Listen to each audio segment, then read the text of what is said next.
Ang sa mga pagsukod ni Mana. So magpapakain kami ng mga manok ngayon. Yan. Hinihintay talaga nila yung pagkain nila dumating. Medyo na-late tayo kasi naubusan nga pala tayo ng feeds kahapon.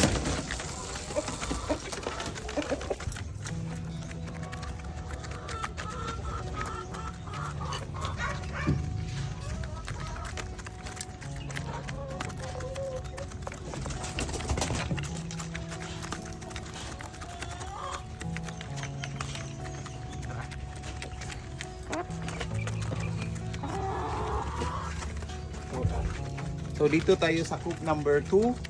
Titingnan natin kung may makukuha tayo.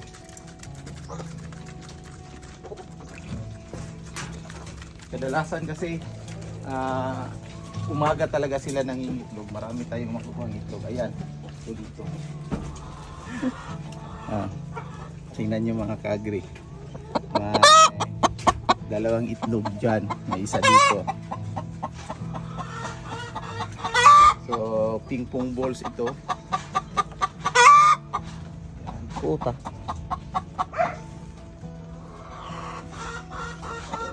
Kasi gawas niya kaon na.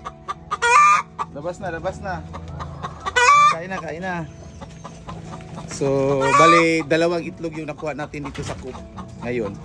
Pero kanina nakakuha na si Warlito ng 6 na itlog kaninang umaga daw. Sabi niya, kaninang madaling okay, dito. Ayan. Ayan o. May isa.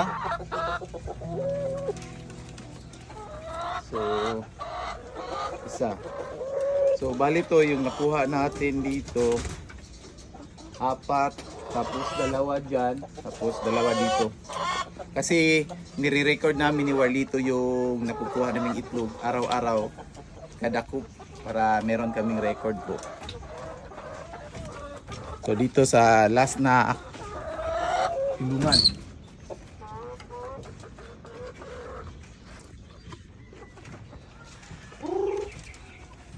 Ayan. May 2 dito. So, bali, ito yung nakagandahan pag may nesting box mga ka-agri. Kasi malinis yung mga itlog na makukuha natin. Ayan.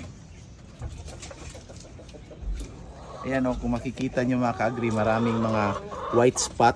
Siya lang yung naiba dito. Ito, ibig sabihin nito, mataas yung calcium deposit ng itlog dito. Nagsaspot pa siya. Yan. Ay, nakalabas yung mga manok. So, bali mamayang hapon ay mag-harvest na naman tayo ulit. So, every 3 hours po kami nag-harvest ng itlog dito. So, bali sa 30 chickens, 30 breeders natin dito, yung pinaka-maximum natin na nakuha na itlog sa isang araw ay 28 eggs. So pinaka-minimum ngayon is 22. So ito yung nakukuha natin araw-araw na mga fertilized eggs. So ibig sabihin, itong mga itlog dito, hindi ito for table food purposes. Ito po ay ini-incubate natin, pinapipisa at binibenta natin yung mga CCU. Ayan. So may mga available tayo na mga CCU next week. PM lang po kayo mga ka-agri. Rhode Island Red, mga imported po to sila, mga parent stocks. So matataas pa yung mga dugo nila, yung bloodline nila from Czech Republic. So yung CCU nila ay tinatawag nating Superior F1.